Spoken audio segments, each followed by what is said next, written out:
Arania enters Jake's bubble and introduces herself. She is arranging a welcome party for her friend Mina, who she has not seen in unknowable ages. Arania and Mina died at the same time, but different ghosts have different chronologies and meetings according to the crazy whims of the gods of the furthest ring. Mina is new to the afterlife, while Arania is quite ancient. Arania leads Jake to Mina's dream bubble. They find Mina antagonizing her visitors, the Meteor Kids. Karkat, Terezi, Kanaya, Dave, Rose, the Vagabond, and Serenity are there. Dream Roxy is also sleep floating through the bubble. Serenity lands on Dream Roxy's hair. Arania takes away Mina's gold pointy jam and settles everyone down so that she can tell the story of her session. Arania and Mina lived on a world called Before Us. Mina was the heir to the Beforan Empire, but did not want the responsibility. Each blood caste served and cared for those under it, and Mina's rare fuchsia caste bore the greatest duty of care of all. Mina fled to Before Us' pink moon to avoid being made empress. Mina discovered Sagrub on the moon and convinced her friends to play it with her. There were 12 players in all. They entered the medium, lost the game, and scratched their session so that their ancestors could play instead. Normally, a scratch resets the world the players came from so that their lives never happened. To keep existing, a player has to escape the session before the scratch is completed. Rose and Dave did this by flying out to the furthest ring. Jade and John did it by flying through the fourth wall. But Mina used a different kind of escape route. At the onset of her scratch, she killed herself and her 11 comrades with a bomb. They became dream bubble ghosts, existing beyond the reach of the hard reset that returned Before Us into Alternia. In her ageless journey through ghost and dreamer memories, Arania has learned about the lives she and her friends led on the other side of the scratch. She repeats their stories briefly for Mina's benefit. Concrevantas, in his other life, was the signless sufferer who shouted a rude word. Yulin Leon, in her other life, was the disciple who wrote stuff down. Matuna Captor, in his other life, was the psionic helmsman who flew a ship. Poor Miriam, in her other life, was the Dolorosa who found a wiggler. Horace Sahak, in his other life, was the executor Darkleer who built an arm. Cronus Ampora, in his other life, was the orphaner Dualscar who told a bad joke. Kurlas Makara, in his other life, was the Grand Highblood who didn't like the joke. Rufio Nitrum, in his other life, was the summoner who led a rebellion. Latula Pyrope, in her other life, was Neophyte Redglare who cut off an arm. Arania Circuit, in her other life, was Marquise Mindfang who got all the treasure. Damara Megiddo, in her other life, was the handmaid who made everything lousy. Mina Pisces, in her other life, was the Condess who embraced her hatchright. Jake hasn't been paying attention the closest to Arania's stories. When he hears the last one, he believes he is standing before the atrocious Batterwitch herself. He jumps the starstruck Mina and wails on her. Arania tries to reason with Jake before giving up and forcibly waking him. Jake disappears from the dream bubble, but his imaginary friend doesn't. Terezi senses Brain Ghost Dirk's presence and sniffs him out. Jake regains consciousness in the Mystic Ruins and plays with Terry Kaiser, the robot bunny he helped build with his pen pal Jade. The bunny shrinks a remnant of Jake's house, which falls down the shaft under the stuck elevator. Then, some legendary weapons come out of the Lotus time capsule for Jake to equip Terry with. Yu said she was sending these weapons by giving him enough information in the future to make them and send them back to Earth in the Lotus. Little Terry shrinks the weapons down to its own size. Jake writes a note to introduce the bunny to John, the kid who will eventually receive it, although Jake still believes he is addressing his grandma and Jane's pop-up in the past. He puts the robot bunny on the transmaterializer and sends it across the scratch to Jade. His job done, Jake goes to fetch the infinitesimalated house remnant that fell down the elevator shaft. He extracts a miniature fourth wall from the house ball and keeps it for later. Jake's grandma once went to Durst and stole this fourth wall from Jack's office, just as Jade's grandpa did in the other session. Autoresponder interrupts Jake's trip through the temple. Dirk and Roxy are in deadly danger and need to enter the medium. Autoresponder asks Jake to beat Dirk's server player and prep his apartment for entry right away. After placing the alchemy stuff for Dirk, Jake gets antsy. There's a pair of transportalizer pads at the bottom of the shaft, one to Durst and one to Prospit. Against AR's wishes, Jake steps onto the purple one and goes to Durst. Emerging from the Skyanet lab, Roxy meets a pack of killer robot drones flying in from overseas. They chase her around the colony with missiles, set everything on fire, and then leave as quickly as they came. The drones are replaced by an even deadlier danger, the Red Miles. Roxy races around her neighborhood, rounding up Carapacians and leading them back to her house to save them from certain death. Feeling hungover, Roxy takes a breather to answer her friends. The UU alien tells Roxy that the Red Miles coming from the sky are a sign that someone is killing her universe from without, referring to Bec Noir's killing of the Genesis Frog at the end of Act 5. Since both pre- and post-scratch sessions are technically the same universe, both are contained within the same Genesis Frog. Roxy hurries home to enter the medium and escape the Miles. When Roxy gets home, she connects as Jake's server player and places his alchemy stuff in the crater of his former house on the hill. Yu has something to say before Roxy enters. The cheerful alien fears that she will not survive her next nap. She and her jeering brother have adhered to a bunch of unwritten rules for their entire lives. Yu finally breaks the rules by sharing a forbidden secret with Roxy. Her name is Calliope, and she's a cherub. Roxy may be able to wake Calliope at the expense of the jeering one if she repeats Calliope's name the next time she talks to him. His name, Caliborn, remains unknown to the kids. Dirk deals with the killer drones swarming his isolated apartment by fighting them on the roof. While cutting up drones with his unbreakable katana, Dirk attracts the attention of Caliborn, who is obsessed with winning games. Finding Dirk busy in this part of his life, Caliborn jeers him a year earlier and challenges him to a one-sided game. Dirk must draw pornography of himself and his friends, or else Caliborn will kill Dream Calliope. Without complaint, Dirk draws the scandalous smut Caliborn desires. But there is a shitty twist to the game, which Caliborn reveals a year later, after Dirk's rapping robot Sawtooth rescues him from the drones. Caliborn already killed Dream Calliope. He sent his Sessions Archagent to Prospect's moon to assassinate her. Dirk and Sawtooth have just finished off the drones when the red miles appear in the sky. Autoresponder immediately responds to the deadly threat by sending the Suburb server to everyone's computers and telling them to get all the houses ready for entry right away. Autoresponder's quick reaction allows Dirk to be distracted by Caliborn and the situation on Dirce. After packing the brute's head, Dream Dirk cut up Archagent Jack Noir's surveillance walls and went into hiding. The Archagent wasn't around to deal with Dream Dirk's insurrection. He was a bit sloppy on Prospect and got himself pinched by the White Shells. He is in jail, using the contents of a care package from the Droll to stab as many Prospectian guards as he can reach.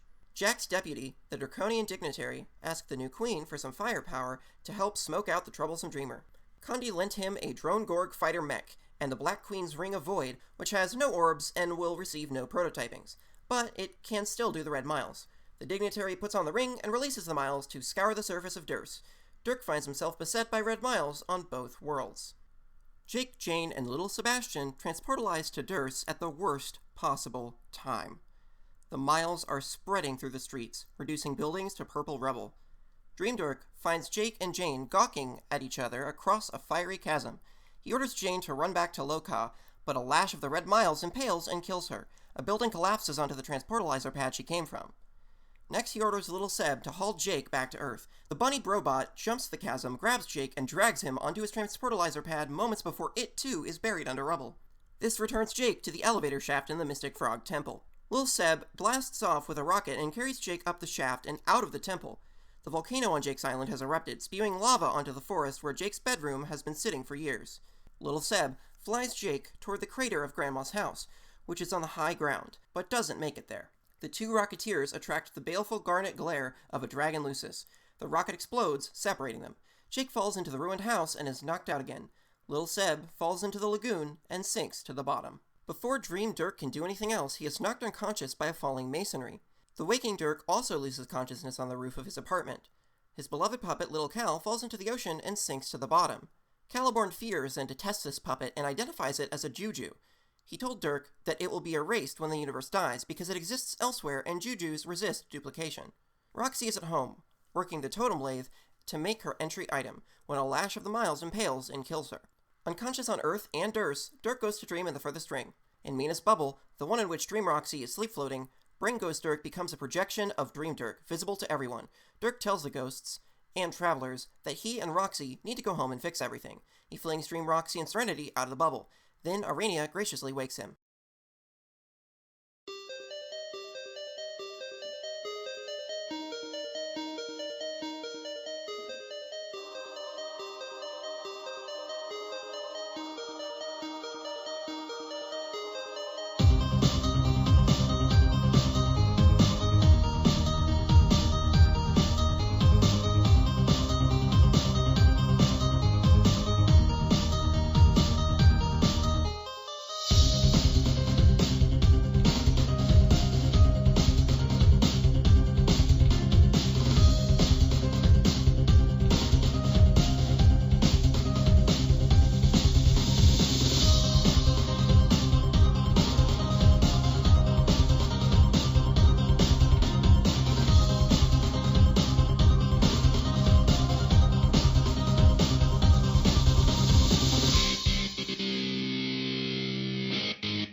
Sawtooth handles Dirk's entry in his absence and brings his apartment to the medium. Squarewave does the same for Roxy's house. And the four kids, unexpectedly united on the 21st century Earth, enter the medium together in the ruin of Grandma's house. Calliope and Caliborn, the cherubim, grow up confined to a room on a planet devoid of life orbiting a red supergiant star. Caliborn and Calliope do not know it, but their home is in the Troll's meteor, which ends its journey embedded in the surface of the dead planet. They also don't know that the hideous statues of Liberty littering their world prove that this planet used to be Earth. The Liberties were byproducts of an invention that made Dirk's bro rich. How Earth and the meteor came to be here in another universe is still a mystery. Calliope and Caliborn have opposite personalities and scorn each other's interests apart from games. Not long before they are supposed to start their session of Suburb, they play a notorious chess match. Calliope has never lost a match against the only opponent she knows, but Caliborn is able to beat her in the final duel by first becoming checkmated and through some unprecedented enchantment, continuing to play beyond the death of the king. Caliborn and Calliope have never met. Whenever one of them is awake, the other is asleep. This is because they share a body. When Caliborn must sleep, he lies on the sarcophagus and cedes consciousness to Calliope, and vice versa. Their blood also changes color. Caliborn's blood is red, and Calliope's is lime green. Calliope and Caliborn are able to keep some belongings safe from each other because each of them has a shackle which only they can open. Before sleeping, Calliope puts her chain on one leg, and when Caliborn gets up, he removes his chain from the other leg. While he is awake, her chain confines him to one half of the room and vice versa. These chains are the reason they are Homestuck. Cal's bifurcation is an adolescent feature of their species. When cherubim mature, one cherubim predominates over the other and never cedes consciousness again. For Caliborn, this happens before he has matured properly. Calliope goes to sleep for the last time.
Dave works on his raps. Meanwhile, an increasingly alcoholic Rose makes liquor, starts dating Kanaya Redwise, and learns that Terezi is Blackrom dating Gamzee. The Prospidian Monarch and the Sovereign Slayer, given equal powers by their fourfold rings, have been locked in chase for 2 years in the furthest ring. The Monarch's drive to bring Noir to justice has not lessened at all. Noir and the Monarch begin to see cracks in the space of the furthest ring, as if someone is shattering it. Noir takes a breather in a dream bubble containing memories of his rampage across the battlefield, where he killed Mom, Dad, John, and Rose. After 2 years on the Prospidian battleship, it is John's 15th birthday. He and Jade celebrate by watching Con Air. John is bored shitless with nothing to do and suddenly hates Con Air. Learning that Dave Sprite has broken up with Jade tips John into an angry mood that deepens when Dave Sprite leaves him a prank fatherly note. John throws a tantrum and falls asleep in his driveway. In his dream, John enters Jack Noir's bubble. They fight. Noir has John in his clutches when John masters another god-tier power, dissolving into wind. He reappears behind Noir and, with the help from a Rose distraction, socks him with his pop-o-matic hammer, giving him a ridiculous hat. Then the Monarch chases Noir back out of the bubble, leaving John alone. Still dreaming, John wanders into Tavros and Vriska's bubble. He finds a ring of orbs no-fold on the ground next to Tavros' sleeping ghost, the same ring the author offered to Vriska. Tavros wakes and sees John putting on the ring. He claims to have found it first, and they squabble over it. Vriska's ghost arrives. The three of them talk about what has happened since they left their sessions. After rejecting the author, Vriska decided to take on Lord English, who has started terrorizing the furthest ring, smashing dream bubbles and obliterating the ghosts inside them, including a doomed John ghost that Vriska once dated. According to Vriska, the ones who plan to oppose the time-traveling demon are on 3 different quests. She heard someone is trying to find an alien ghost before he does, and someone is trying to raise an army to challenge him directly. The 3rd quest is Vriska's. She and Tavros are on a treasure hunt. She believes somewhere in the void there is an artifact that can defeat English forever. The problem with treasure hunting in the furthest ring is that the space-time of the ring bends entirely to the will of the horror terrors. That means there have been no permanent locations or bearings until now. But Lord English is giving his would-be challengers something to work with. Every time he smashes a bubble, more cracks appear in the void. These cracks are permanent, reliable landmarks. Vriska has been using them to flesh out the maps that will lead her to the treasure. To further explore, she needs English to keep making new cracks in the ring. The one responsible for the Ghost Army plan is Mina. When she sees Lord English smash a bubble, she decides to come out of solitude and get the Beforeign gang back together. But none of them want to fight. Finally, Mina approaches Vriska, who has decided to raise her own mob of ghosts to bait English into furthering her treasure hunt. Learning that their plans are in conflict, they challenge each other. Mina forks John awake again. The Thief of Life and Thief of Light are set to rumble when they make the mistake of calling for backup. A huge crowd of troll ghosts gather, most of them mistaking the situation for a costume party and frustrating the thieves' attempts to fight. There are only 24 troll players by name, but for each one who lived in the Alpha timeline, there are a multitude of ghosts who died in doomed offshoot timelines. Tavros weaves frantically through the crowd, trying to find the ring, hoping in vain that John dropped it. Arania tries to broker peace between her best friend and her Dancestor. She can't stop them from fighting, but she does get them to agree that they will combine their plans if their duel ends in a draw. They fight. John wakes up in his driveway, amazed to find that he is still holding the Ring of Orbs No Fold. Hey everyone, if you like this summary, the original is by Rafe Saltman, link in the description. Please like, comment, and subscribe.